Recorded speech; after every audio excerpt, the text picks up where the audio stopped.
Hello, beautiful people. Fred here, and this is my second video about the UFO topic. I wanted to talk about some vocabulary. I want to talk about some players. I want to talk about some channels on YouTube and people in this sphere who I have been just kind of watching this topic. So first of all,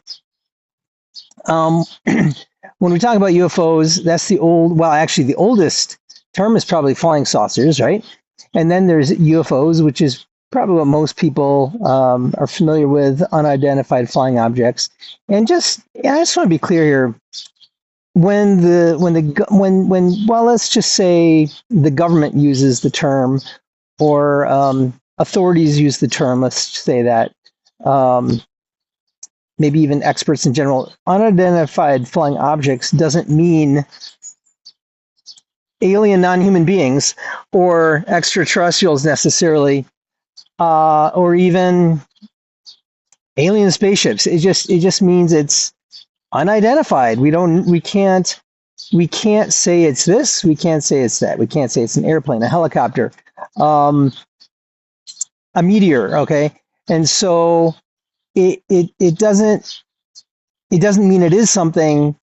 We're just saying we don't know what it is. Okay, so then there's a newer term which a lot of people in this field don't like because they feel like it's a way of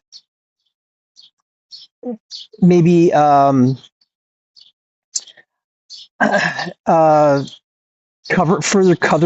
up the topic, which is UAP. It originally meant unidentified aerial phenomenon.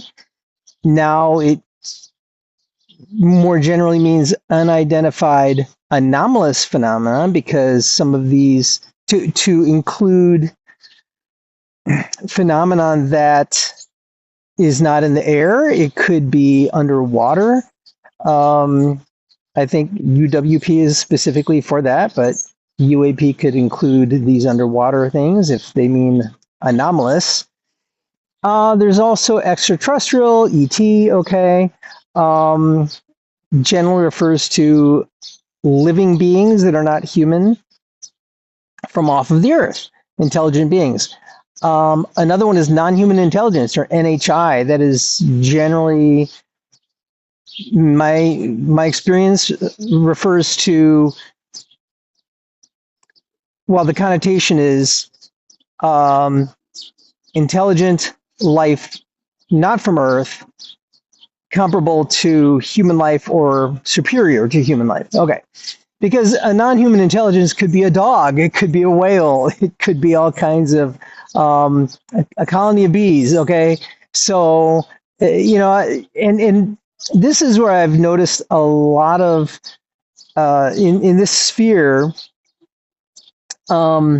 Some people are extremely careful with their words, particularly when they're representing like government agencies talking about this, or just members of Congress, or presidents, or whoever. They'll use, or even some other experts in the field, they'll use phrases like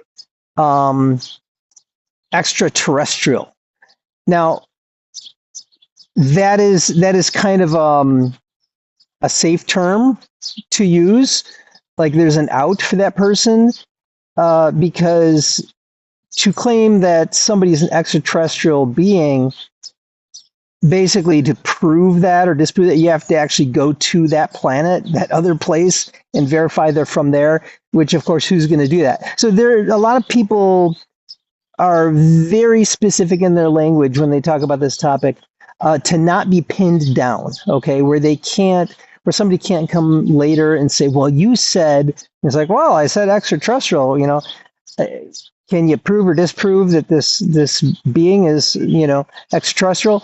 And so it's a lot of this, the people who speak on this topic, it's very elusive. And that's one of the things that a lot of people in this area are very annoyed and frustrated about, is that so much of it, well, the bulk of it, cannot be proven, cannot be nailed down.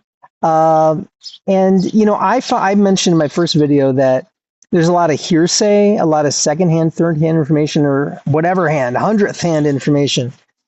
That's why I just don't, I don't personally take a very strong stand on any claims, conspiracy theories and such. I'm not saying that I'm dismissive. I'm not. I'm very open-minded, and I think there are a lot of people who probably have had interactions with what we would call extraterrestrial beings. I mentioned that, in the Bible, the Jewish scriptures, the Christian Bible, there are plenty of, visitations by beings that are not from Earth, what we would call the heavenly realm or outer space or another dimension, however you want to put it. So, all right, that's just a little bit about, I'm not even getting into the three-letter agencies or the ABC agencies that are involved in this. Of course, there's, CIA, FBI, and there are other ones that are very specific to this topic, like ATIP and Arrow and Project Blue Book and something called the Legacy Program. So anyway, there are all these things. But again, when people talk about even these agencies, there's so much controversy because official representatives, spokespeople for these agencies are very elusive. And actually very, very deceitful. There's a lot of lying, a lot of gaslighting, a lot of game playing. I mean, I just saw something today about the U.S. government. Past few months, they purchased these website domains, alien.gov and aliens.gov. And a lot of people are thinking, oh my gosh, they're going to use these websites to disclose, information about UFOs and aliens. And they basically conflated the idea, okay, of illegal immigration into the U.S. by people from other countries with the alien topic. So but not in a serious way, although it's presented in a serious way. It's actually kind of insulting. It's like they're making a joke about it. They're playing with it, and it's very dismissive to people who are serious about this topic. And the UFO topic is very serious because there are people who've died. There are whistleblowers and people who want to testify in court under oath who died mysteriously, who disappeared. There's this retired General McCaslin. There's a woman named Monica Reza from California. There are people who just there are some very serious situations on people who've been murdered, people who supposedly killed themselves. A lot of mysterious circumstances where autopsies have not been disclosed. So there's a very serious topic. But let me just acknowledge that the government is famous. I'll just say the federal government is famous for lying, for covering up things. I mean, all you got to do is talk about the JFK assassination, MLK, Robert Kennedy Sr., 9/11, all kinds of stuff. And I'm not saying I'm not jumping on any conspiracy theories. I'm just saying that there's been the Epstein files. Like, there's okay, here's some disclosure, here's some files, but there are no answers. There's really no clarity about anything, even when they do disclose some information with other information redacted. It's like, okay, here's some information, but we're not going to give everything to really solidly answer any questions. And so, are we surprised? I'm not surprised. For example, the CIA and FBI, even police, it's legal for the police to lie under certain circumstances. What does that tell us? If authorities can legally use deception, they're going to use deception. Okay, people lie when they're not supposed to, So do we think people are not going to lie when they can? So anyway, so that's that. That's about, those are some of the vocabulary. Those are some of the agencies. I'll probably talk about the agencies more later, but another video. But let me just give you guys some resources. Here's where I go, and I will put this in a comment. I'll post a comment. So here are some YouTube channels that address this topic that I've been looking at, and just full disclaimer here. Like, these are, I'm a Christian. I believe in Jesus. I believe in being righteous. That's why on my videos, you'll never, God help me, I will never swear or curse or slander people or gossip or, say anything disparaging about any individual. Even my opinions about government. I mean, I'm just saying what government is. I respect government. I respect authority. I believe we should obey authority as long as it's not calling us to sin. That's where I draw the line. Okay. So, but a lot of these channels, they're not professing to be Christian. Some individuals that show up on these do, but as with much content online and in the public sphere, there's going to be a lot of cursing, very free cursing, just inappropriate conversation, just, language. And I'm not going to judge people for that. If somebody claims to be a Christian, though, I expect them to be righteous. Okay, so here we go. News Nation. So you can go at News Nation. There's a program called Reality Check, and this is with Ross Coulthart. Ross Coulthart is a very established journalist. He was not always reporting on this topic, but now he kind of exclusively does. Okay, so there's also Vetted, Vetted. So if you go to at Vetted Podcast, this is with a gentleman by the name of Patrick Scott Armstrong. And I have to say, although he is probably the most skeptical, he's actually, I would say, hopeful, like that, we'll discover a lot of things over time, but he's probably the best guy that I've seen who's like, nah, that smells bad. Like, that can't be true. Like, he's not easily fooled. This guy is not gullible, and he's a great guy to kind of cut through all that stuff. Okay, Jeremy Corbell, at Jeremy Corbell. I believe he's a filmmaker, but he often works with a journalist by the name of George Knapp, Knapp, and they have a program called Weaponized. George Knapp is a full-blown journalist. He's the chief investigative reporter for a station. I believe I can't remember, Southwest U.S. is KLAS TV. So George Knapp is probably I would say he's also has a really healthy skepticism, like Patrick Scott Armstrong. Jeremy Corbell, I have to say, he communicates in an interesting way, and I sense a lot of stress. So a lot of these people, as people are super into this subject, who are like unafraid to cross lines. By that I mean make enemies, unafraid to make enemies. I'm not talking about being illegal, doing anything illegal, but like unafraid to make enemies, like make themselves a target to somebody who might feel threatened, okay, in a government agency or something like that. Jeremy Corbell is really stuck his neck out, and my sense is he's under a lot of stress. And sometimes he communicates in a not very transparent way or a confusing way, and I think that a lot of that has to do with he's walking an extremely fine line to make sure that he's not disclosing information that's going to put somebody in danger, maybe including himself. Okay.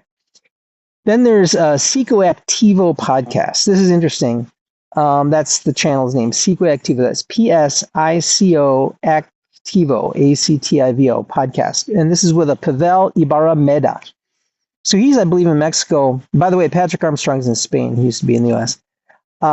So Pavel, he's a journalist. I believe he studied journalism. I don't know too much about his background, but he has some really interesting interviews and programs or videos. He's a good guy to learn from on this topic. Now, this one might be the most high profile. It's called American Alchemy with Jesse Michaels, Jesse. So I have to say, probably one of the most fascinating videos I saw from him is called I Was Taken by Aliens in 1997. And it's an interview. He traveled to Asia, the continent of Asia, I believe, to meet with a man by the name of Kirsan, I believe it's Ilumzhinov. He's the former president of the Republic. Now, this sounds like a fake country, guys, but it's a real country. Former president of the Republic of Kalmykia. Okay, Kalmykia. So that was part of the former USSR before USSR fell. And this guy has interacted with a lot of people, including U.S. presidents and heads of government agencies and stuff, U.S. agencies, and heads of other states. So he's a very, very interesting guy. Knows Putin and all that. Super, super fascinating interview. I was actually really surprised that Jesse Michaels got this interview. So I find that particular interview, out of everything I've seen, extremely fascinating. There's also a channel called Christina G. That's Christina G. with Christina Gomez. Now, what I noticed she does, and a lot of these actually, I would say, vetted, Sequativo, some of these people on YouTube, what they do is they're the ones digging, like they're the ones with their finger on the pulse, okay, of this topic, and they're basically they might show clips from some other podcasts, and they'll show clips from each other's podcasts where it's more of a collage of information that they've gathered. They're kind of doing the hard work of scouring the news and the internet for us, and so because of that, there's a lot of second, third-hand information. On the other hand, it's helpful, it's useful. They're really good at what they do, and sort of highlighting information. Now, this one, so Area 52 investigations with Chris Ramsay, Ramsay. I've got a little bit mixed feelings about this one. I have to say, he does an incredible job. I believe he's up in Canada, a Canadian fella. He does an incredible job, and actually, he and Jesse Michaels have really interesting studios. Area 52 with Chris Ramsay, he created kind of this, it's called a skiff. It's kind of like this room where you can have like a secure conversation. It's not really, but he created it to look like that, kind of like a government, secure room where you can have confidential conversations. Really interesting, though. But he has conversations with some super high profile people, really interesting people, and a lot of these people are like what they call them experiencers, who say they've met aliens, seen UFOs, been abducted, okay, things like that. And then a lot of other people who are not experiencers per se, but are just in this field researching. I said Jesse Michaels, he created recently like a whole, it looks like a set from Star Trek or something, or a spaceship, I don't know. But he does a lot of his interviews there. So, these are very different kind of people presenting this information in different ways. And I find that actually very, very helpful, because I feel like I'm getting a good kind of holistic view of the subject. And there are a lot of other, channels out there, people reporting on this topic. I've probably skipped over some pretty maybe high profile ones, but I like these are the ones that I have found most informative. Um, I'll say maybe exclusive in that they're getting some really exclusive interviews with people, and just not just somebody who's got opinions, but they're really trying to ground what they're saying in some kind of um, uh, from a reliable source. Okay, so that's it. Sorry, I don't have a flying saucer in the background, guys, but maybe next time. Peace.